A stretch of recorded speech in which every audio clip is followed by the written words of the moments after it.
Assalamualaikum warahmatullahi wabarakatuh. Saya Khalila Safira Maulana dengan NRP 501725101 dari Prodi Teknik Geofisika. Pada video kali ini saya akan melanjutkan pembahasan saya mengenai buku Physical Geology Earth Revealed 7 Edition dari Dian S. Carlson, Charles C. Plummer, dan David McGarry. Jadi di sini saya akan menjelaskan bab 12 yang berjudul Pelapukan dan Tanah. Nah, di sini saya akan menjelaskan mengenai gambar 12.1 hingga 12.24 dan juga ada box 12.1, 12.2, dan 12.3. Jadi mohon dengarkan penjelasan saya dengan baik agar bisa memahami inti videonya. Nah, jadi di sini apabila saya scroll terus ke bawah, maka saya akan melihat gambar 12.1, di mana di sini ada gambar A dan gambar B.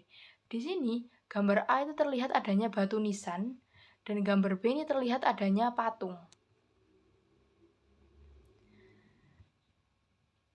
Nah, dari gambar A dan B itu menunjukkan pengaruh pelapukan kimia pada batuan, khususnya perbedaan ketahanan jenis batuan terhadap proses tersebut. Pada gambar A, terdapat dua nisan dari tahun 1780-an yang memperlihatkan tingkat pelapukan yang berbeda. Yang pertama, nisan marmer pada gambar sebelah kanan. Jadi dia tuh tampak aus dan kehilangan detail ukiran. Hal ini terjadi karena marmer tersusun dari kalsit, yaitu kalsium karbonat, yang mudah bereaksi dengan air hujan asam yang mengandung asam karbonat, sehingga perlahan itu melarutkan batuan. Sedangkan pada gambar yang sebelah kiri, itu terlihat adanya nisan batu tulis, yang masih mempertahankan detailnya karena batu tulis lebih resisten terhadap pelapukan kimia. Kemudian pada gambar yang B, terdapat patung marmer yang menunjukkan pelapukan kimia yang lebih lanjut. Di sini terlihat bahwa detail halus pada wajah itu telah hilang, bagian kepala bayi hampir larut sepenuhnya. Ini menegaskan bahwa marmer sangat rentan terhadap pelapukan kimia dalam jangka waktu lama. Jadi dari gambar A dan B, saya dapat mengambil kesimpulan bahwa pelapukan kimia sangat dipengaruhi oleh komposisi mineral batuan. Batuan yang mengandung kalsit, contohnya yaitu marmer, lebih cepat lapuk dibandingkan batuan silikat, sehingga detail ukiran pada bangunan atau monumen dari marmer mudah rusak seiring dengan waktu.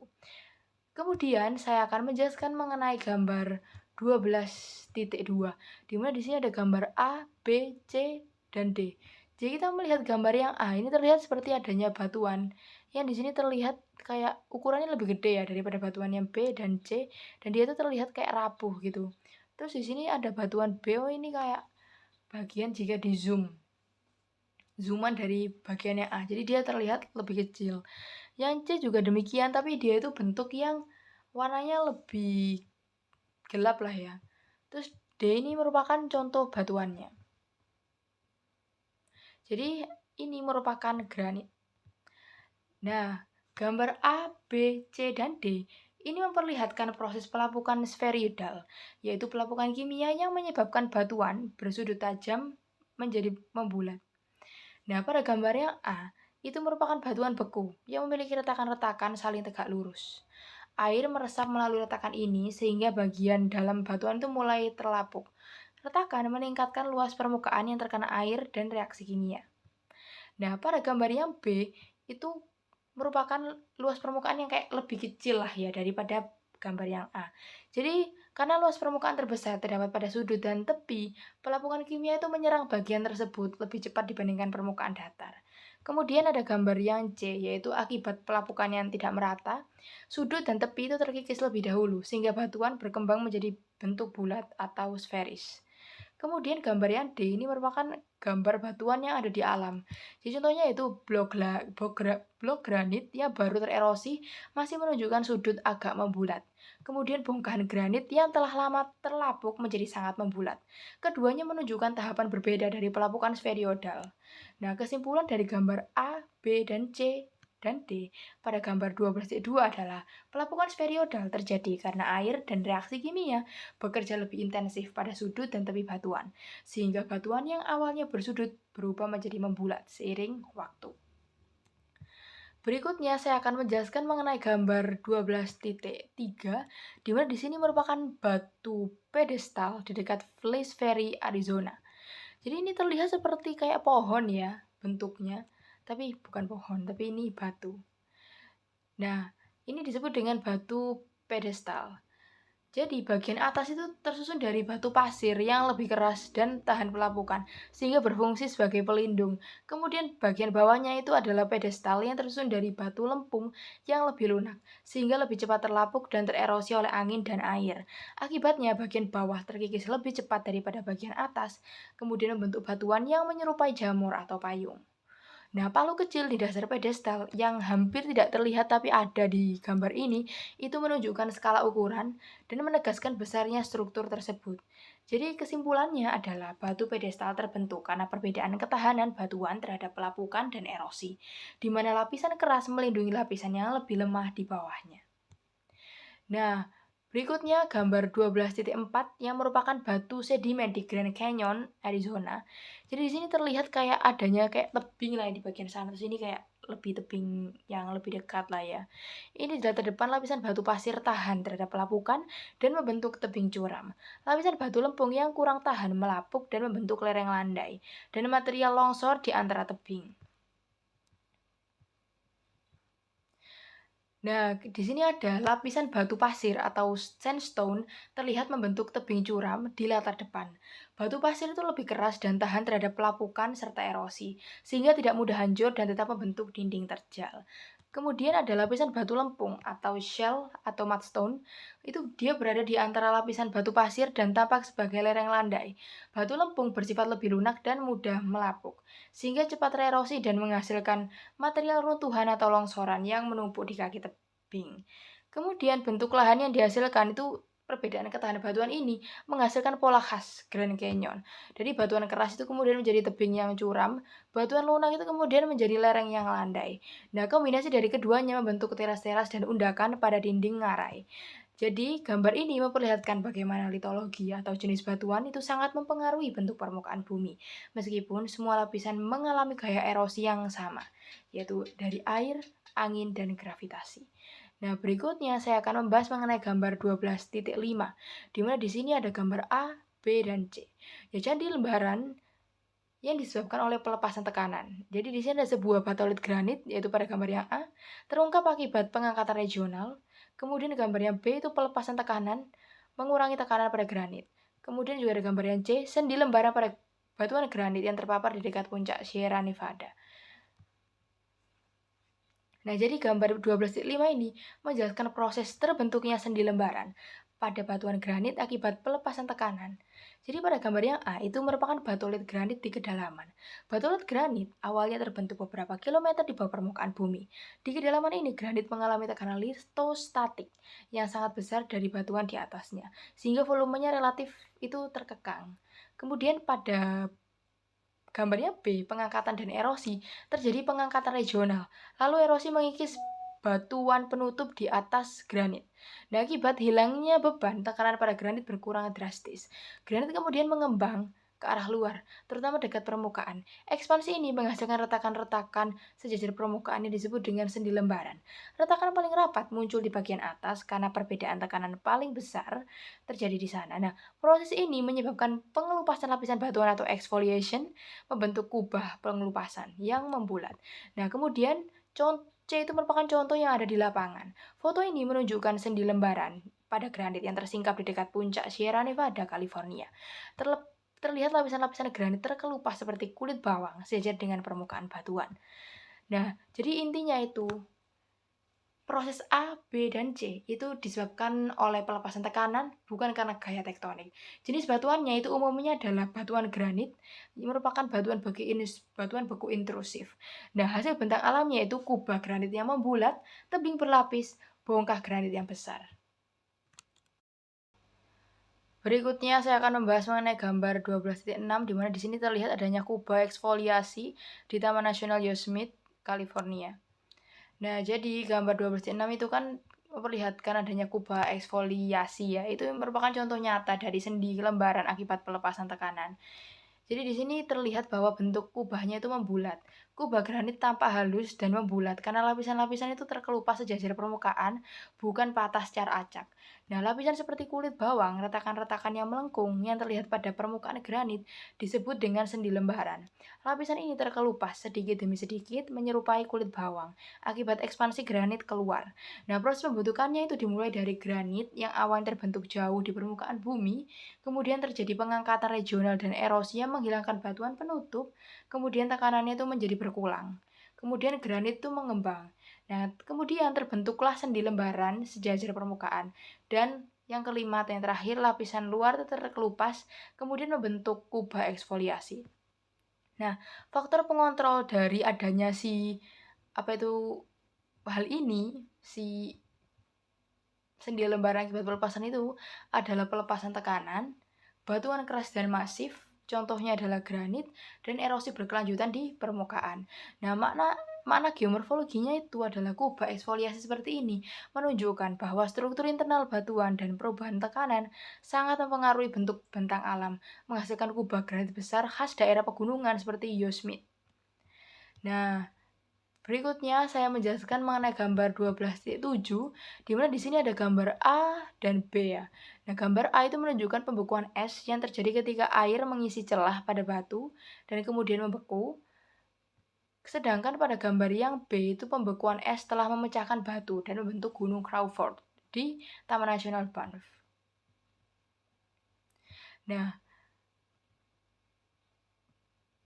gambar ini itu memperlihatkan proses pelapukan fisik akibat pembekuan es yang dikenal sebagai pembekuan dan pencairan atau frost wedging. Nah, gambar yang A itu kan proses pembekuan es ya. Air itu masuk ke celah atau retakan batuan, kemudian suhu itu kan turun ke suhu ya di bawah 0 derajat Celcius lah. Kemudian dia membeku dan mengembang hingga kurang lebih 9% lah. Nah, tekanan dari es yang mengembang itu memperlebar retakan. Proses ini berulang kali membeku dan mencair, menyebabkan batu retak semakin besar hingga pecah. Kemudian pada gambarnya B, bentuk lahan yang dihasilkan. Pecahan batu jatuh ke bawah lereng akibat gravitasi. Terbentuk tumpukan puing berbentuk kerucut di kaki lereng yang disebut talus atau scree. Contohnya terlihat di Gunung Crawford, Taman Nasional Banff, Kanada. Nah, ciri utama dari pelapukan pembekuan es ini itu termasuk pelapukan fisik, bukan kimia.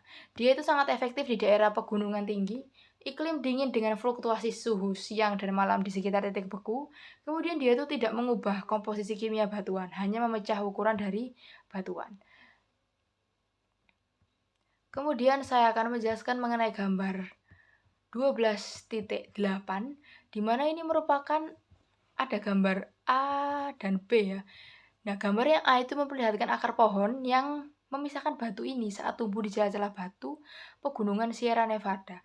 Sedangkan pada gambar yang B itu batu ini hancur akibat pertumbuhan kristal garam yang mengendap saat air menguap di celah-celah batu. Nah, gambar 12.8 itu menunjukkan dua mekanisme pelapukan fisik yang berbeda, di mana keduanya memecah batuan tanpa mengubah komposisi kimia. Nah, pada gambar yang A itu merupakan pelapukan oleh akar tumbuhan. Nah, akar pohon itu tumbuh masuk ke celah batuan. Seiring pertumbuhan dan penebalan akar ini memberi tekanan ke dinding retakan. Retakan melebar hingga batu terbelah atau terpecah. Contohnya pada gambar yang terjadi di pegunungan Sierra Nevada, California. Dia itu umumnya di daerah dengan vegetasi yang lebat. Kemudian pada gambar yang B itu merupakan pelapukan oleh pertumbuhan kristal garam. Jadi air asin itu masuk ke pori dan celah batu.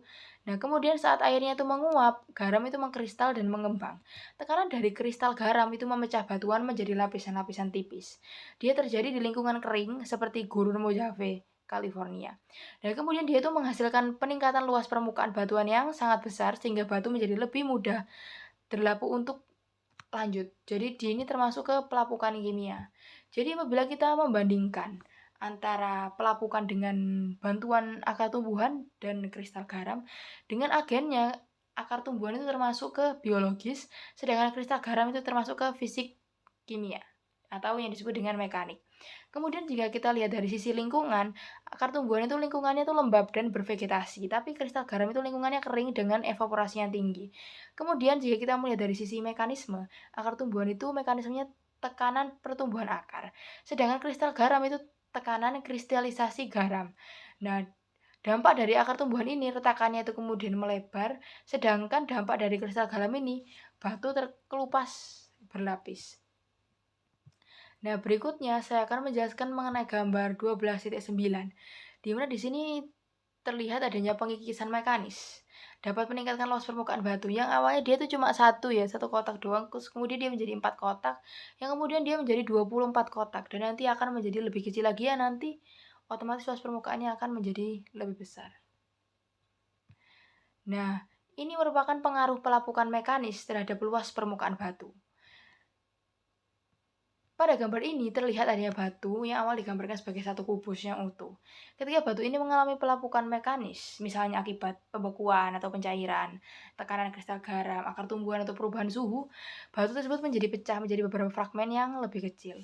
Meskipun volume total batu tetap sama, jumlah bidang permukaan yang terbuka meningkat secara signifikan. Hal ini terjadi karena setiap pecahan baru memiliki sisi-sisi tambahan yang sebelumnya berada di bagian batu dan tidak terpapar lingkungan. Nah, peningkatan luas permukaan ini sangat penting karena air dan udara dapat menjangkau lebih banyak bagian batu dan reaksi pelapukan kimia menjadi lebih cepat dan lebih intensif. Kemudian proses pelapukan selanjutnya berlangsung lebih efisien, meskipun pelapukan mekanis ini sendiri tidak mengubah komposisi kimia batu. Nah, berikutnya saya akan membahas mengenai gambar 12.10, di mana di sini ada batu pasir yang berwarna merah akibat hematit yang dilepaskan oleh pelapukan kimia mineral ferromagnesian, termopolis, dan Wyoming. Nah,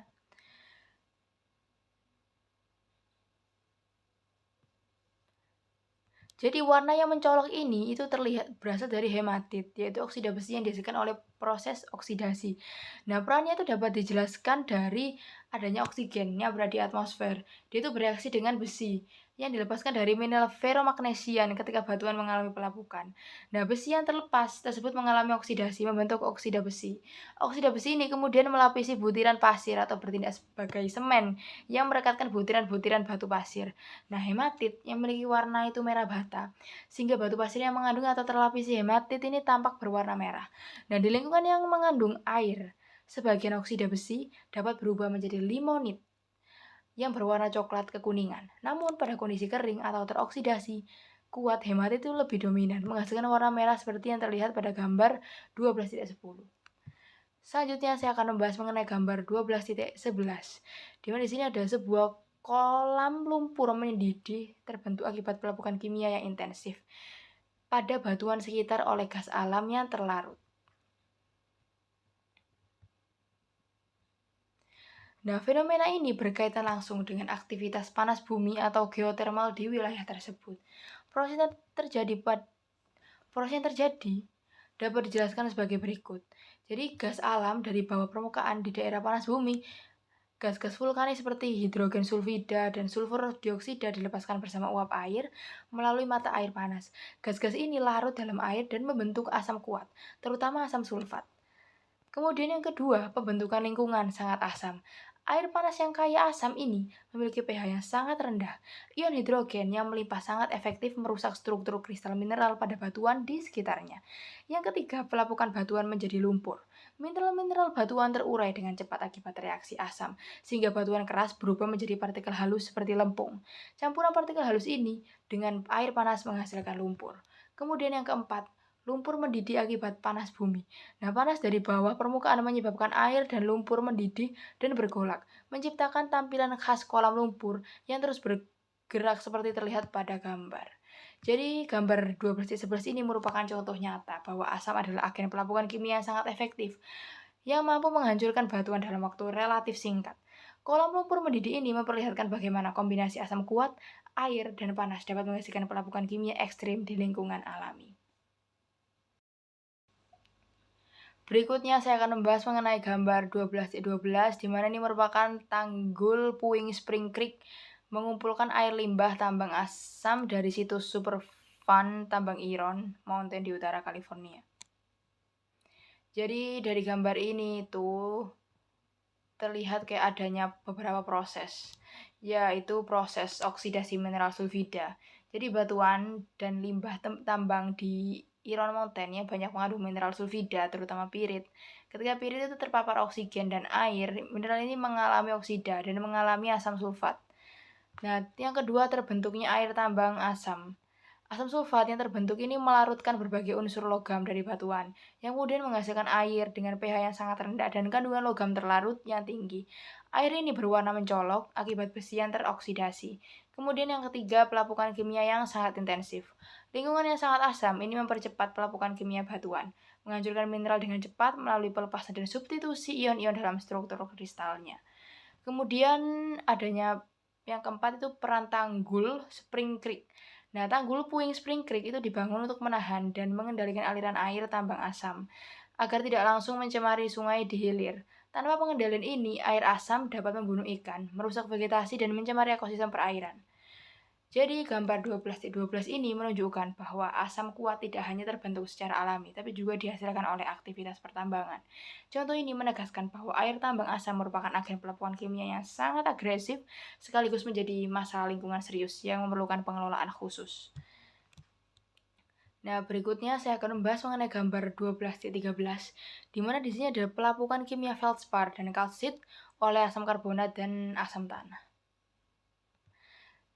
Jadi, gambar ini tuh menekankan peran penting air tanah yang bersifat asam sebagai agen utama pelapukan kimia di permukaan dan bawah permukaan bumi. Nah, bila kita menjabarkan tentang prosesnya ya, itu yang pertama pembentukan asam karbonat. Jadi karbon dioksida dari atmosfer dan dari gas tanah larut dalam air hujan dan air tanah membentuk asam karbonat. Nah, meskipun merupakan asam yang lemah, jumlahnya sangat melimpah sehingga sangat efektif untuk melapukan batuan. Nah, yang kedua, pelapukan feldspar menjadi mineral lempung. Asam karbonat bereaksi dengan mineral feldspar menyebabkan pertukaran ion dan pemutusan ikatan dengan struktur kristalnya. Akibat reaksi ini, feldspar tidak hilang sepenuhnya, tapi berubah menjadi mineral lempung, disertai pelepasan ion-ion seperti kalium, natrium, dan kalsium, serta silika terlarut yang terbawa oleh air. Yang ketiga, pelarutan kalsit secara sempurna. Jadi berbeda dengan feldspar, mineral kalsit bereaksi dengan mudah dengan asam karbonat dan larut sepenuhnya dengan air. Proses ini menghasilkan ion kalsium dan bikarbonat yang langsung diangkut oleh air tanah. Yang keempat, transport hasil pelapukan. Ion-ion terlarut dan silika hasil pelapukan kimia kemudian dihilangkan dari lokasi asalnya oleh aliran air tanah, kemudian meninggalkan residu berupa tanah liat dan mineral dan material halus di dalam tanah. Jadi intinya, gambar 12-13 menunjukkan bahwa asam karbonat dan asam tanah merupakan sumber asam alami paling penting dalam pelapukan batuan. Proses ini menjelaskan mengapa mineral seperti feldspar umumnya berubah menjadi tanah liat dalam tanah. Sedangkan mineral karbonat seperti kalsit seringkali hilang sama sekali seakibat pelapukan, membentuk rongga, pori, atau sistem bawah tanah. Nah, kemudian berikutnya saya akan membahas mengenai tabel 12.1. Ini merupakan reaksi pelapukan kimia oleh asam karbonat. Jadi, dari tabel 12.1 itu menunjukkan reaksi-reaksi kimia utama yang menjelaskan bagaimana asam karbonat menjadi agen paling penting dalam pelapukan kimia batuan di permukaan dan bawah permukaan bumi. Setiap persamaan mulai dari A hingga D menunjukkan tahapan dan hasil pelapukan mineral yang berbeda. Persamaan yang A itu pembentukan dan disolasi asam karbonat. Nah, reaksi ini menunjukkan bahwa karbon dioksida yang larut dalam air membentuk asam karbonat. Asam karbonat kemudian terdisosiasi menjadi ion hidrogen dan ion bikarbonat. Nah, ion hidrogen inilah yang berperan langsung dalam mengganggu struktur kristal mineral, sedangkan bikarbonat umumnya tetap terlarut dalam air. Nah, makna geologisnya ini menunjukkan walaupun asam karbonat adalah asam yang lemah, limpahannya di alam menjadikannya agen pelapukan kimia yang paling efektif. Sedangkan pada persamaannya B, yang merupakan pelarutan kalsit oleh asam karbonat, menunjukkan reaksi antara kalsit dengan asam karbonat yang kemudian menghasilkan ion kalsium dan ion bikarbonat. Nah, semua produk berada dalam bentuk terlarut tanpa sisa padatan. Jadi maknanya, hal ini menandakan pelarutan total kalsit yang menjelaskan terbentuknya gua kapur, pelapukan marmer pada patung dan nisan, tingginya kandungan kalsium dan asam bikarbonat dalam air dan sungai. Kemudian pada persamaannya C yang merupakan bentuk alternatif reaksi pelarutan kalsit. Persamaan ini adalah penyederhanaan kimia dari persamaan yang B dengan langsung menampilkan peran dari karbon dioksida dan air dengan hasil akhirnya merupakan beberapa ion-ion yang terlarut. Jadi di sini tidak adanya produk padat yang menegaskan bahwa kalsit itu benar-benar larut, bukan berubah menjadi mineral yang lain. Nah, hal ini menjelaskan mengapa batuan karbonat itu sangat rentan terhadap pelapukan di daerah beriklim. Kemudian yang terakhir persamaan D. Jadi pelapukan feldspar menjadi mineral lempung. Persamaan ini menggambarkan pelapukan kimia feldspar yang berbeda dari kalsit karena feldspar tidak larut sepenuhnya, tetapi berubah menjadi mineral baru, yaitu mineral lempung. Dalam reaksi ini, ion hidrogen masuk ke struktur kristal feldspar. Ion seperti kalium, natrium, dan kalsium itu dilepaskan dan terbawa oleh air. Sebagai silika terlepas sebagai silika yang terlarut. Nah, ion berkarbonat itu tetap berada dalam larutan. Nah, hal ini menjelaskan bahwa asal-usul tanah liat dari feldspar, mengapa feldspar jarang ditemukan utuh dalam tanah, dan juga sumber utama dari kalium, natrium, kalsium, dan asam bikarbonat dalam air tanah dan sungai. Jadi intinya, tabel 2/1 ini menunjukkan dua mekanisme utama pelapukan kimia, mulai dari pelarutan total, yaitu dari kalsit yang kemudian berubah menjadi ion terlarut tanpa adanya sisa padatan, dan yang kedua, transformasi mineral, dari feldspar menuju ke mineral lempung dan ion yang terlarut. Berikutnya, saya akan membahas mengenai box 2/1, gambar 1. Jadi di sini terlihat adanya pembakaran bahan bakar fosil menghasilkan karbon dioksida dan gas asam lainnya, seperti sulfur dioksida dan nitrous oksida.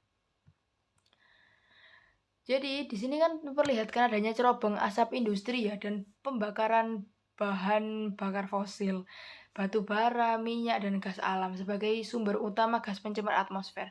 Nah, proses ini tuh dijelaskan dengan adanya pembakaran bahan bakar fosil. Nah, aktivitas industri dan pembangkit listrik itu kan melepaskan gas seperti karbon dioksida, sulfur dioksida, dan nitrogen dioksida. Nah, kemudian reaksi gas dengan air di atmosfer. Nah, ini merupakan membentuk asam. Jadi kayak karbon dioksida, ketika dia digabungkan dengan air, maka dia menjadi asam bikarbonat. Dan sulfur dioksida ketika digabungkan dengan air, dia berubah menjadi asam sulfat. Ketika nitrogen dioksida digabungkan dengan air, dia berubah menjadi asam nitrat. Nah, terbentuknya hujan asam. Nah, asam sulfat dan asam nitrat itu merupakan asam yang kuat, sehingga hujan yang mengandung asam-asam ini memiliki pH jauh lebih rendah dibandingkan hujan alami. Hujan ini dapat turun tidak hanya di sekitar sumber polusi, tetapi juga ratusan kilometer jauhnya karena gas diangkut oleh angin. Dampaknya, apabila kita melihat dari dampak lingkungan, itu adalah hujan asam ini menurunkan pH tanah, sungai, danau, merusak hutan dan tanaman, membunuh ikan dan organisme air, mempercepat pelapukan kimia batuan dan bangunan. Nah, dengan adanya gambar ini menekankan bahwa aktivitas manusia itu dapat mempercepat proses pelapukan kimia alami melalui peningkatan keasaman hujan.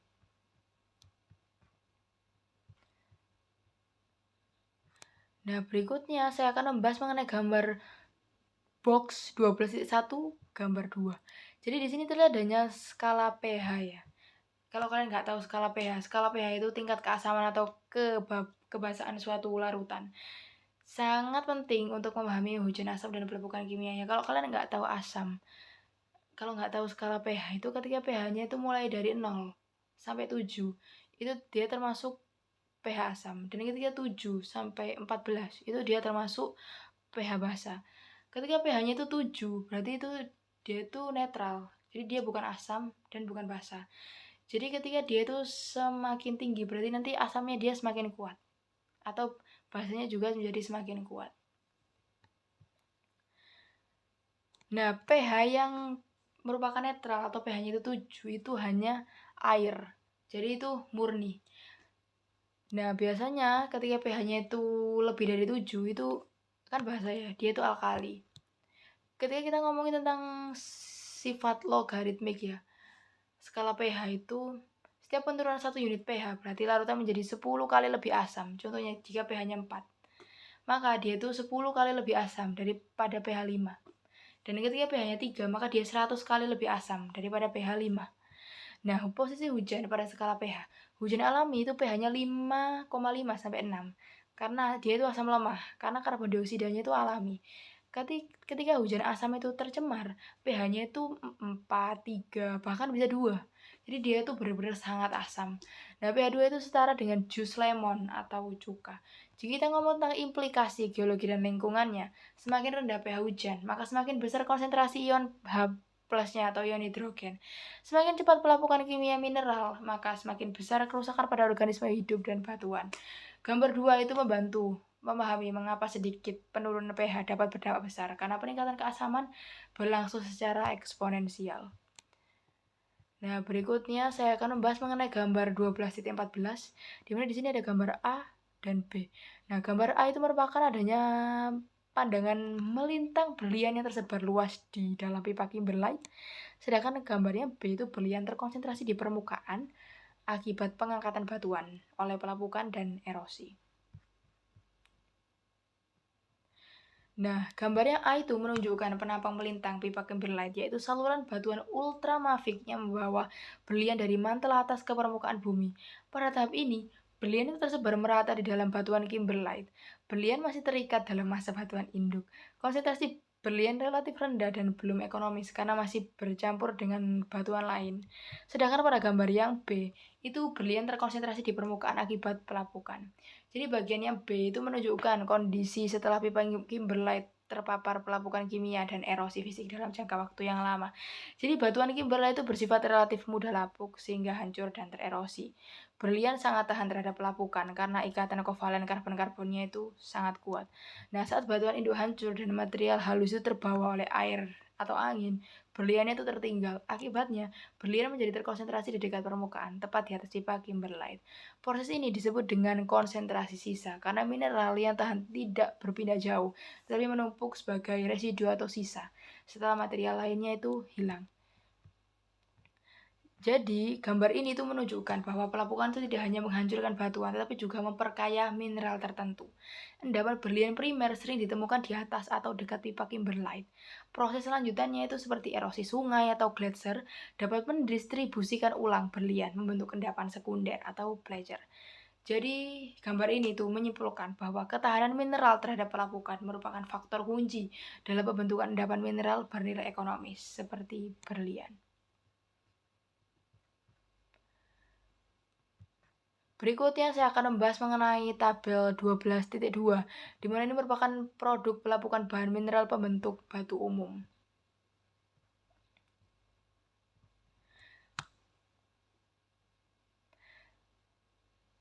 Nah, tabel ini tuh membantu untuk memahami hubungan antara pelapukan, pembentukan tanah, kimia air tanah, hingga asal-usul batuan sedimen. Nah, yang pertama, mineral yang tahan dan tersisa sebagai produk padat. Beberapa mineral itu tidak mudah larut dan cenderung bertahan setelah pelapukan kimia lengkap suatu batuan. Jadi itu ada kuarsa, itu silikon dioksida, itu dia itu sangat tahan karena ikatan silikon oksigennya yang kuat, sehingga sering tersisa sebagai pasir kuarsa. Kemudian ada mineral liat yang merupakan produk pelapukan feldspar dan mineral silikat lain. Dia itu bersifat stabil di permukaan bumi. Kemudian ada oksida besi, contohnya hematit, limonit, geotit, yang dia itu tertinggal sebagai residu atau sisa padat yang memberi warna merah, kuning, atau coklat pada tanah dan batuan. Nah, maknanya itu tanah dan sedimen sering didominasi oleh kuarsa dan mineral liat, karena keduanya merupakan hasil akhir dari pelapukan kimia yang stabil. Nah, kemudian ada mineral yang larut dan menyumbang ion ke air. Beberapa mineral tidak meninggalkan sisa padat, tetapi melarut dan memperkaya air tanah dan sungai dengan ion terlarut. Di sini ada kalsit, jadi dia menghasilkan kalsium dan asam bikarbonat. Kemudian feldspar kalsium yang menghasilkan ion kalsium, asam bikarbonat, dan silika terlarut. Nah, dari di sini terlihat bahwa air tanah dan sungai di daerah yang beriklim lembab umumnya itu kaya akan kalsium, bikarbonat, dan silika yang semuanya berasal dari pelapukan kimia mineral. Kemudian yang ketiga ada pembentukan semen batuan sedimen. Ion-ion terlarut hasil pelapukan tidak selalu tetap berada dalam larutan. Jadi ada kalsium dan asam bikarbonat yang dapat mengendap kembali sebagai kalsit. Kemudian ada silika terlarut yang dapat mengendap sebagai semen silika. Endapan ini berfungsi sebagai semen yang merekatkan butiran pasir, lumpur, dan lempung. Dia membentuk batuan sedimen padat seperti batu pasir dan batu gamping. Jadi dari adanya ini tuh pelapukan mineral di suatu tempat dapat menjadi sumber bahan pengikat atau semen bagi batuan sedimen di tempat yang lain. Kemudian yang keempat ada peran pelapukan terhadap kimia di air laut. Jadi jika ion itu terlarut dan silika itu dia tidak mengendap, maka akan terbawa ke sungai menuju ke laut. Jadi diperkirakan sekitar 4 miliar ton material itu terlarut di bawah sungai ke laut setiap tahun. Makna geologis dan oceanografinya itu, akumulasi ion-ion terlarut inilah yang menyebabkan air laut itu bersifat asin. Pelapukan kimia di daratan berperan langsung dalam mengontrol komposisi kimia laut. Dengan demikian, tabel ini tuh menghubungkan proses pelapukan kimia dengan pembentukan tanah, batuan sedimen, dan evolusi kimia samudra. Berikutnya saya akan membahas mengenai gambar 12.15, di mana di sini terdapat molekul air ya. Terus habis itu di sini ada mineral liat. Jadi di sini kayak ada unsur-unsur yang kayak negatif, positif gitu, kayak dia itu dipecah gitulah, proton, neutron, elektron, nah gitu. Ya di sini nanti saya akan menjelaskan mengenai interaksi mineral tanah liat dan molekul air. Nah, muatan negatif pada mineral tanah liat. Mineral tanah liat berbentuk lempengan mikroskopis dengan struktur silikat lembaran. Akibat substitusi ion dalam struktur kristalnya, permukaan datar lempengan tanah liat umumnya memiliki muatan listrik negatif. Nah, kemudian molekul air itu memiliki sifat dipol. Nah, dia itu bersifat netral tetapi memiliki ujung positif, yaitu atom hidrogen, dan ujung negatif, yaitu atom oksigen. Inilah yang disebut dengan dipol. Nah, kemudian gaya tarik-menarik antara mineral liat dan air itu tuh menunjukkan bahwa muatan negatif pada permukaan mineral tanah liat itu menarik ujung positif dari molekul air. Akibatnya molekul air menempel di sekitar permukaan lempengan tanah liat membentuk lapisan air tipis. Nah, kemudian air tertahan tetapi tetap tersedia ikatan antara air dan mineral tanah liat. Tapi ikatan ini tidak terlalu kuat sehingga air tidak langsung mengalir keluar, tetapi masih dapat dilepaskan dan diserap oleh akar tanaman. Kemudian ada implikasi bagi kesuburan tanah. Mekanisme ini menjelaskan mengapa tanah yang mengandung cukup mineral liat itu mampu menahan air dan nutrisi. Kemudian dia nggak cepat kering dan umumnya lebih subur, terutama bila dikombinasikan dengan pasir untuk porositas seperti pada tanah loam. Jadi intinya, gambar 12.15 ini menunjukkan bahwa muatan negatif mineral tanah liat dan sifat dipol molekul air adalah kunci kemampuan tanah untuk menyimpan air secara efisien, sekaligus mendukung kehidupan tanaman. Berikutnya saya akan menjelaskan mengenai gambar 12.16, di mana di sini terdapat pertukaran ion antara akar tanaman dan mineral liat. Nah, gambar ini tuh menunjukkan kan pertukaran ion yang terjadi antara akar tanaman dan mineral liat kan. Nah, ini merupakan mekanisme penting yang memungkinkan tanaman untuk memperoleh nutrisi esensial dari tanah. Jadi, permukaan mineral tanah liat itu kan bermuatan negatif, sehingga mampu menarik dan menahan ion bermuatan positif seperti kalsium dan kalium. Ion-ion ini berasal dari pelapukan mineral batuan, terutama feldspar. Nah, ion nutrisi itu tersimpan secara longgar. Kation kalsium dan kalium tidak terikat permanen pada mineral liat, melainkan ditahan secara lemah. Karena itu ion-ion tersebut tetap tersedia bagi tanaman. Nah, peran akar tanaman itu mengeluarkan ion hidrogen yang berasal dari asam organik hasil metabolisme akar. Nah, ion hidrogen dari akar ini menggantikan posisi kalsium, kalium pada permukaan mineral liat yang menyebabkan kalsium dan kalium ini terlepas ke larutan tanah di sekitar akar. Nah, setelah terlepas, kalsium dan kalium dapat diserap langsung oleh akar dan digunakan untuk pembentukan dinding sel dan pengatur keseimbangan air dan aktivitas enzim. Nah, jadi gambar 12.16 ini menunjukkan bahwa mineral liat itu berfungsi sebagai reservoir nutrisi tanaman, pelapukan batuan untuk menyediakan unsur hara, kemudian tanaman secara aktif mengendalikan ketersediaan nutrisi melalui pertukaran ion. Berikutnya saya akan menjelaskan mengenai gambar 12.17 di mana di sini ada gambar A dan B. Ini merupakan horizon tanah. Jadi horizon tanah itu ada O, A, E, B, dan C. Kemudian di sini juga disebutkan bahwa bagian yang A itu termasuk material organik. Jadi di sini masih ada kayak vegetasi yang berwarna hijau. Terus kemudian di sini ada yang A, ini merupakan bahan organik yang tercampur dengan bahan mineral. Ini berada di bawah dari akar-akar si vegetasi hijau tadi. Kemudian di sini ada E, yaitu pelarutan oleh air yang meresap ke bawah. Di sini terlihat dengan adanya panah yang berwarna biru ya, kayak ke bawah gitu. Kemudian di sini ada yang B, yaitu penumpukan mineral, lempung, oksida besi, dan kalsit, itu di bawah si panai berwarna biru tadi. Kemudian ada C, yaitu fragmen yang tererosi secara mekanis dari batuan dasar, dan sebagian terdekomposisi. Ini bawah sendiri nih sudah ada batu-batuannya. Nah, sedangkan pada gambar yang B itu merupakan kayak contoh langsung lah ya dari si tanahnya.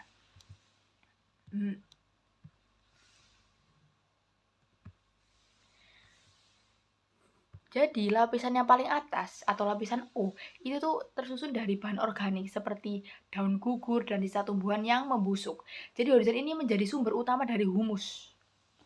Dan kemudian yang kedua itu ada horizon A, yang merupakan lapisan tanah atas yang paling subur yang mengandung campuran mineral hasil pelapukan dan bahan organik. Disinilah sebagian besar akar tanaman itu tumbuh. Kemudian ada horizon E, yaitu lapisan yang mengalami pencucian intensif. Mineral liat, oksida besi, dan unsur itu terlarut tercuci ke bawah, sehingga lapisan ini berwarna lebih terang, relatif miskin unsur hara, sering bertekstur lebih berpasir. Kemudian ada horizon B, yaitu lapisan akumulasi tempat material dari horizon E itu mengendap, terutama mineral liat dan oksida besi. Horizon ini sering berwarna merah atau coklat dan lebih padat daripada yang lain. Kemudian yang terakhir yaitu horizon C, lapisan yang paling bawah berupa batuan induk yang telah melapuk sebagian. Struktur batuan masih terlihat dari kandungan bahan organik sangat sedikit. Kemudian dari gambar yang B ini, kan contoh langsung lah ya dari tanah. Di sini terlihat bahwa horizon A itu tampak gelap karena dia kaya akan humus.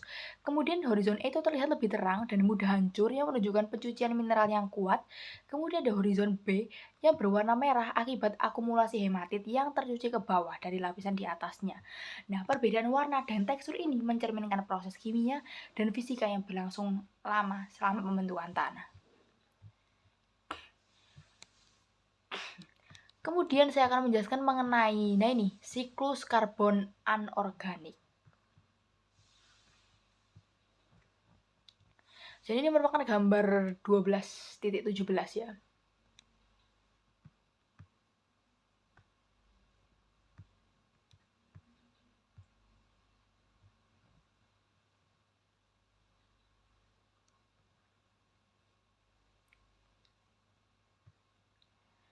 Nah, jadi siklus karbon anorganik adalah rangkaian proses geologi kimia yang mengatur perpindahan karbon antara atmosfer, hidrosfer, litosfer, dan mantel, terutama dalam bentuk karbon dioksida, ion bikarbonat, dan mineral karbonat.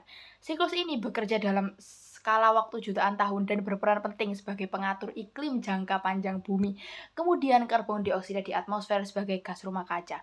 Nah, karbon dioksida di atmosfer ini menahan panas matahari sehingga mempengaruhi suhu permukaan bumi. Bila karbon dioksidanya itu terlalu banyak, maka bumi itu terlalu panas. Tapi jika karbon dioksidanya itu terlalu sedikit, maka bumi itu terlalu dingin dan membeku. Keseimbangan karbon dioksida atmosfer bumi itu dijaga oleh siklus karbon anorganik. Kemudian penyerapan karbon dioksida oleh pelapukan kimia. Karbon dioksida dari atmosfer itu larut dalam air hujan dan air tanah, membentuk asam karbonat.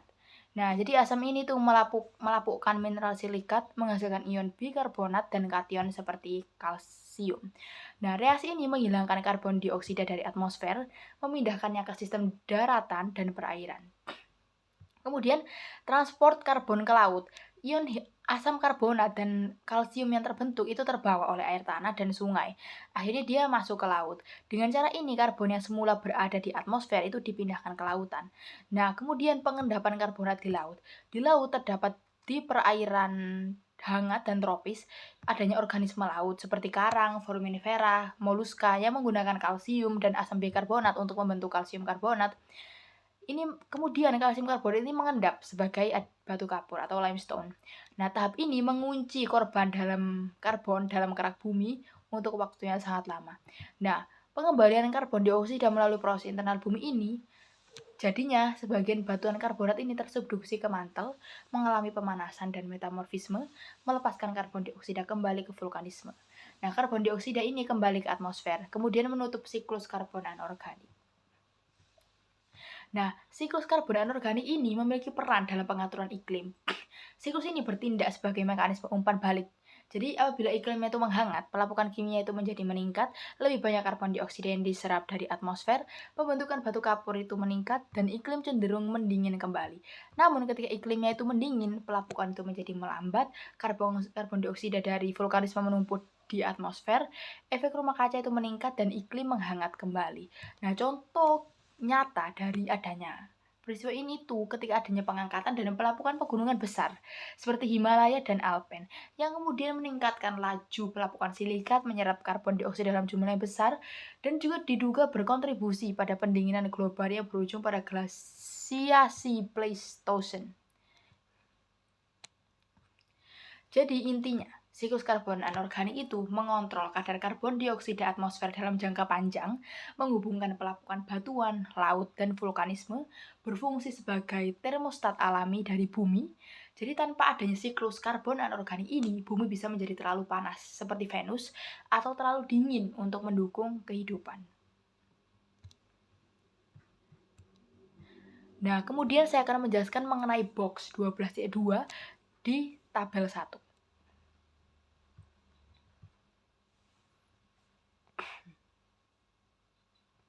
Nah, tabel ini tuh membandingkan kandungan karbon dioksida dan tekanan atmosfer pada 3 planet kebumian, yaitu Bumi, Mars, dan Venus. Untuk menjelaskan peran karbon dioksida terhadap iklim planet serta mengapa Bumi tetap layak untuk dihuni.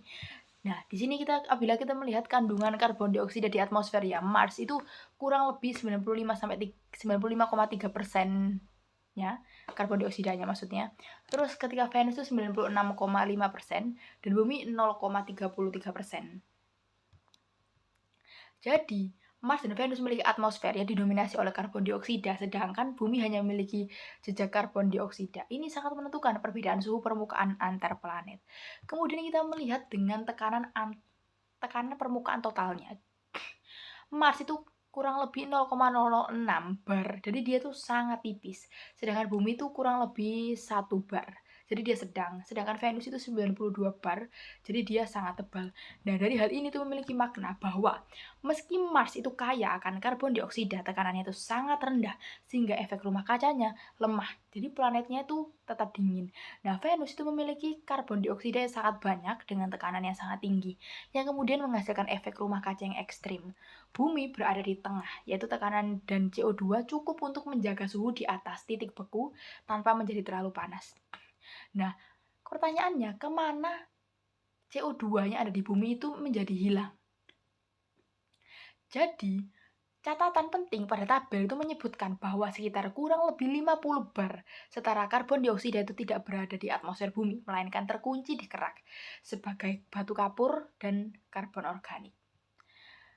Nah, dengan adanya siklus karbon anorganik, CO2 di atmosfer itu diserap oleh pelapukan kimia, diangkut ke laut, dan diendapkan sebagai karbonat, sehingga mengurangi karbon dioksida atmosfer dalam jangka panjang.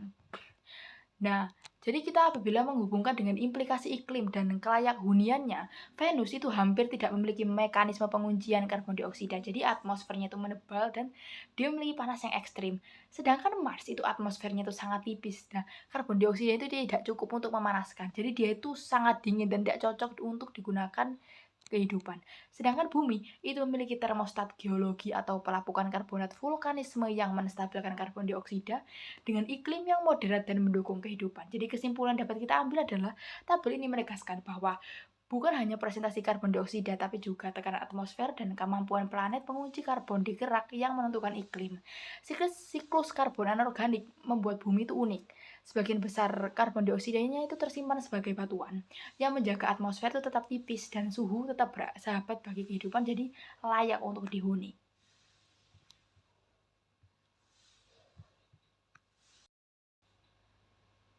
Baik, saya selanjutnya akan membahas mengenai tabel 12.3 mengenai kelas tanah. Jadi di sini itu ada lumayan banyak ya kelasan 1, 2, 3, 4, 5, 6, 7, 8, 9, 10. Lumayan, ada 10. Jadi kita akan kupas tuntas semuanya. Jadi yang pertama ada gelisol, yaitu tanah beku. Ini merupakan tanah yang memiliki permafrost dalam kedalaman kurang lebih 2 meter dari permukaan, umumnya di wilayah yang kutub dan subkutub. Nah, proses biologis dan pelapukannya itu sangat lambat. Kemudian yang kedua ada histosols atau tanah organik. Tanah ini sangat kaya bahan organik seperti gambut, umumnya terbentuk di lahan basah, rawa, dan daerah tergenang. Nah, kandungan mineralnya itu rendah, tapi karbon organiknya itu sangat tinggi. Kemudian yang ketiga ada spodosol atau tanah abu-abu. Tanahnya itu asam, miskin nutrisi tanaman. Dia itu mengalami pencucian kuat dengan akumulasi bahan organik, aluminium, dan besi di horizon bawah. Umumnya di hutan beriklim sejuk dan lembab. Kemudian yang keempat ada andisols, yaitu tanah abu vulkanik. Dia terbentuk dari abu dan material vulkanik. Biasanya subur dan berpori tinggi, kemudian mampu menahan air dengan baik. Biasanya banyak dijumpai di daerah gunung api. Kemudian 5, itu ada oxycols, yaitu tanah oksida. Tanah yang sangat terlapukan, kaya oksida besi dan aluminium, tetapi sangat miskin unsur hara. Umumnya berkembang di daerah tropis yang lembab, dan ini merupakan salah satu tanah tertua secara geologis. Yang keenam merupakan vortisol atau tanah terbalik. Tanah liat yang mengembang saat basah dan mengkerut saat kering. Ini membentuk retakan lebar di musim kering. Proses pengembangan dan penyusutan menyebabkan pencampuran horizon. Kemudian yang ketujuh ada aridosol, yaitu tanah kering. Tanah di daerah kering dan gurun. Kandungan bahan organiknya itu sangat rendah, sering memiliki akumulasi karbonat atau garam pada horizon bawah. Pelapukan kimianya itu sangat terbatas. Kemudian yang kedelapan ada ultisols atau tanah ultimate. Tanahnya sangat tererosi dan tercuci, miskin nutrisi, memiliki akumulasi lempung di horizon bawah, umumnya di wilayah lembab yang beriklim hangat. Menunjukkan tahap lanjut perkembangan dari tanah. Kemudian yang kesembilan ada mollisols, yaitu tanah lunak. Dia memiliki horizon permukaan gelap, tebal, dan sangat subur, kaya bahan organik dan katian nutrisi seperti kalsium, magnesium, dan kalium. Kemudian umum di padang rumput, iklim subhumid, subarit, dan sangat penting untuk pertanian. Kemudian yang ke-10 ada alfisols. Ini merupakan tanah dengan horizon atas abu-abu hingga coklat. Kemudian horizon bawah dengan akumulasi lempung sedang dengan kandungan nutrisi relatif tinggi. Kemudian di umumnya dia itu berada di hutan lembab dan daerah pertanian yang produktif. Yang ke-11 ada inceptisols, yaitu tanah awal, di mana tanahnya itu relatif muda dengan horizonnya baru mulai berkembang, menunjukkan awal pembentukan profil tanah. Banyak ditemukan di lereng, endapan muda, atau daerah erosi yang aktif. Kemudian yang ke-12 ada entisols atau tanah baru. Tanah sangat muda dan hampir tidak memiliki horizon, terbentuk di endapan sungai, pasir pantai, atau lereng curam. Nah, perkembangannya tanahnya itu sangat terbatas karena erosi atau sedimentasi terus-menerus. Nah, dari tabel ini itu menunjukkan bahwa tanah diklasifikasikan berdasarkan tingkat perkembangan, iklim, dan proses pembentukannya. Beberapa tanah itu sangat subur, misalnya mollisols, andisols, sementara yang lain itu miskin unsur hara seperti oxysols dan ultisols. Sistem ini memungkinkan tanah di berbagai wilayah untuk dipetakan dan dikelola secara ilmiah. Jadi, klasifikasi pada tabel 12.3 itu menjadi dasar penting dalam geologi pertanian, perencanaan lahan, dan konservasi lingkungan. Berikutnya saya akan membahas mengenai gambar 12.8 di mana di sini ada distribusi jenis tanah di Amerika Serikat. Nah, peta ini itu menunjukkan bahwa jenis tanah itu sangat dipengaruhi oleh iklim, vegetasi, relief atau topografi, dan sejarah geologi di setiap wilayah. Nah, apabila kita melihat di sini Geysers itu terkonsentrasi di Alaska, yang mencerminkan kondisi iklim sangat dingin dengan permafrost dekat permukaan. Kemudian ada histosols yang banyak dijumpai di daerah rawa dan lahan basah, seperti wilayah sekitar Danau Besar dan Florida Selatan karena akumulasi bahan organik di lingkungan jenuh air. Kemudian spodosols umumnya di wilayah timur laut dan di sekitar Great Lakes. Berkembang di bawah hutan beriklim sejuk dan lembab dengan pencucian kuat. Kemudian ada andisols, terbatas di daerah dengan aktivitas vulkanik terutama pantai barat Laut Pasifik yang menunjukkan pengaruh material abu vulkanik. Kemudian ada oxysols yang sangat terbatas di daratan utama Amerika Serikat, lebih umum di wilayah tropis. Di Amerika Serikat hanya muncul secara lokal. Nah, kemudian vertisols itu banyak terdapat di Texas dan bagian selatan tengah, sesuai dengan iklim musiman yang basah dan kering dan kandungan lempeng mengembang tinggi. Kemudian artsols itu mendominasi Amerika Serikat bagian barat dan barat daya. Hal ini mencerminkan iklim kering, gurun, dan rendahnya pelapukan kimia. Kemudian ada otisols. Dia tersebar luas di Amerika Serikat bagian tenggara, berkembang di iklim lembab dan hangat, jadi sangat tercuci dan miskin nutrisi. Kemudian ada mollisols. Dia mendominasi dataran tengah dengan wilayah padang rumput, tanah sangat subur dengan horizon permukaan gelap kaya bahan organik. Dia penting untuk pertanian. Kemudian avisols itu banyak ditemukan di wilayah tengah dan timur, berkembang di bawah hutan lembab dengan kesuburan sedang hingga tinggi. Kemudian ada insectisols, umumnya di daerah pegunungan dan lereng yang mencerminkan tanah dengan perkembangan awal dan horizonnya belum matang. Kemudian ada entisols, dia tersebar luas di pantai, dataran banjir sungai, gurun pasir dan lereng curam yang menunjukkan tanah sangat muda dengan horizon minimal. Jadi inti pada gambar 12.18 itu, jadi intinya gambar 12.8 itu menegaskan bahwa pola iklim regional dan lingkungan geomorfik mengontrol pembentukan dan distribusi tanah. Oleh karena itu pemetaan ordo tanah oleh USDA menjadi dasar penting untuk pertanian, konservasi lahan, perencanaan wilayah dan pengelolaan sumber daya alam. Nah, berikutnya saya akan membahas mengenai gambar 12.19 di mana di sini ada gambar A dan B. Ini merupakan ketebalan tanah di mana A itu tanah menebal seiring berjalannya waktu dan B itu lereng curam memiliki tanah yang tipis.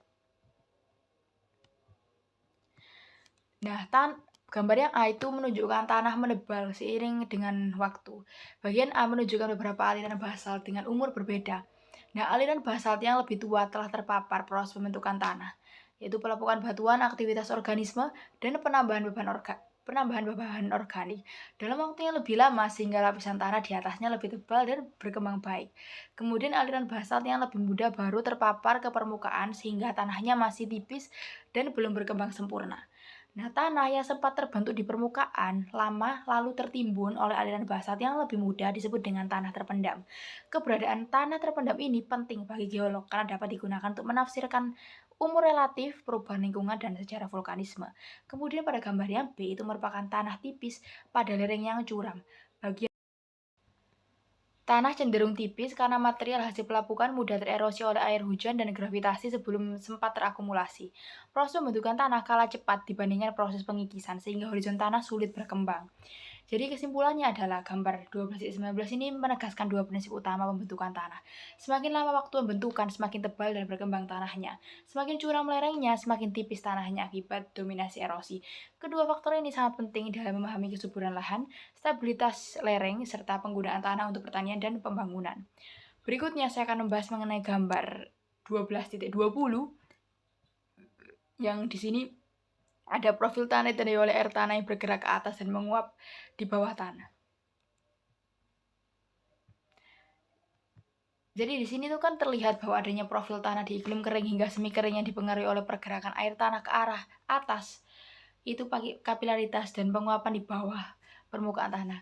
Nah, proses ini terjadi ketika di daerah yang kering, muka air tanah itu kan relatif dangkal. Melalui gaya kapiler, air tanah dapat bergerak naik ke dalam pori-pori tanah. Nah, karena suhunya tinggi dan curah hujannya rendah, air yang naik tersebut itu menguap sebelum mencapai permukaan. Nah, saat air itu menguap, ion kalsium dan bikarbonat yang terlarut dalam air tanah mengendap sebagai kalsium karbonat di dalam tanah.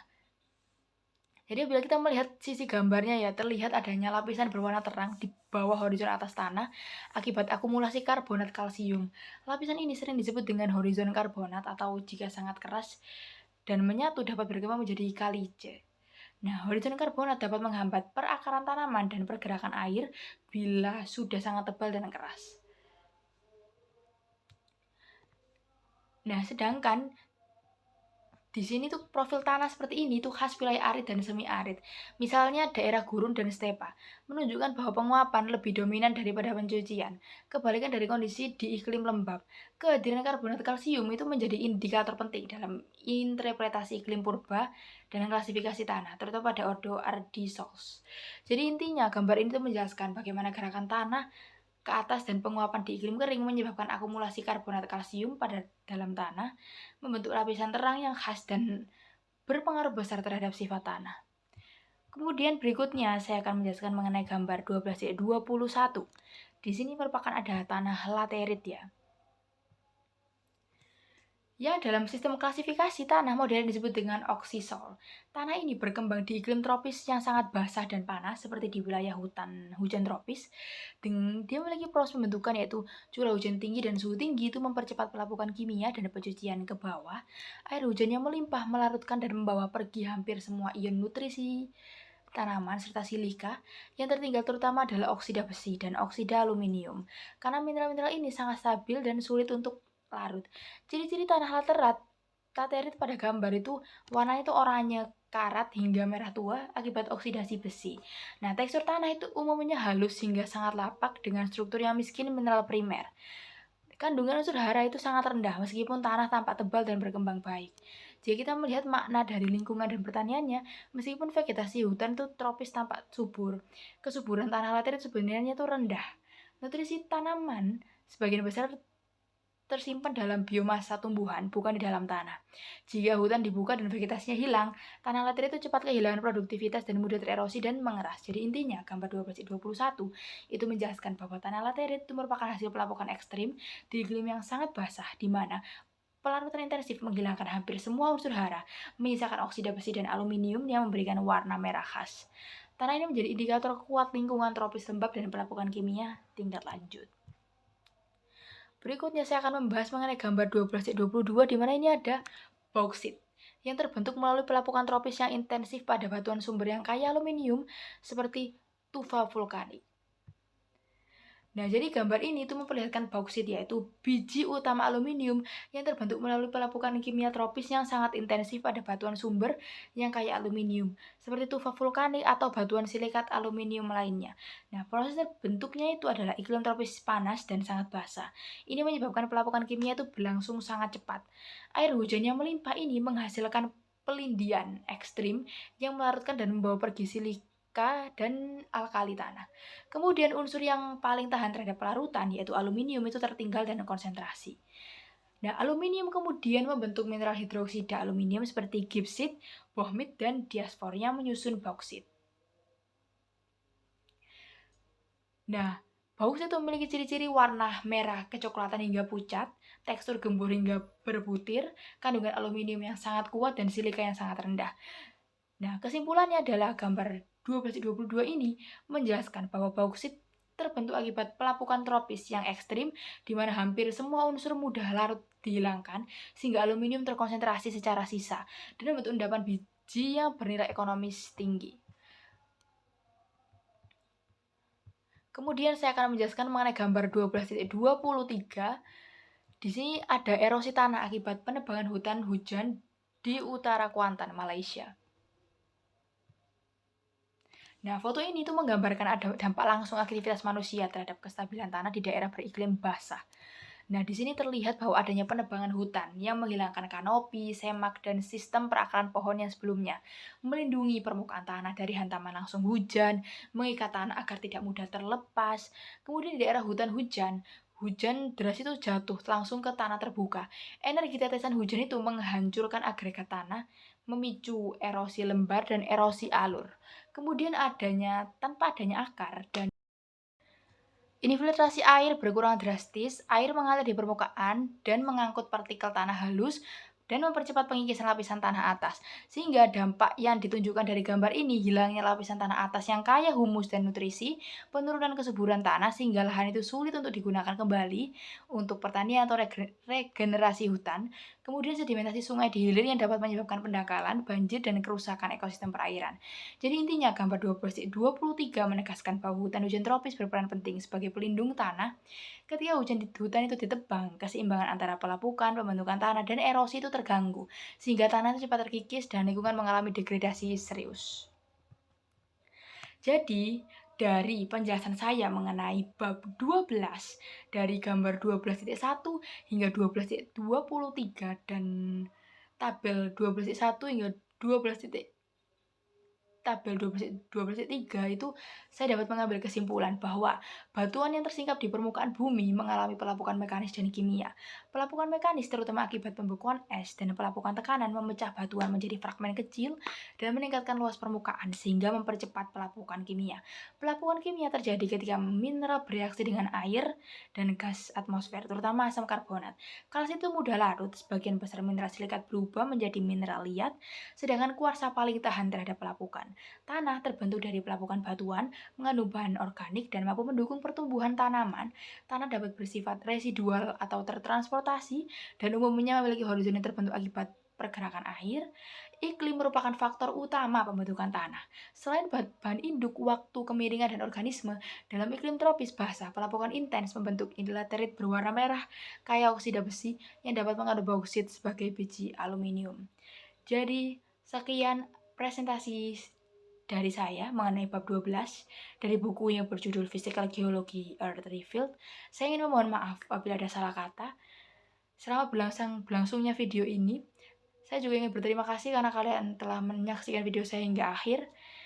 Wassalamualaikum warahmatullahi wabarakatuh. Tonton saya di video-video saya berikutnya.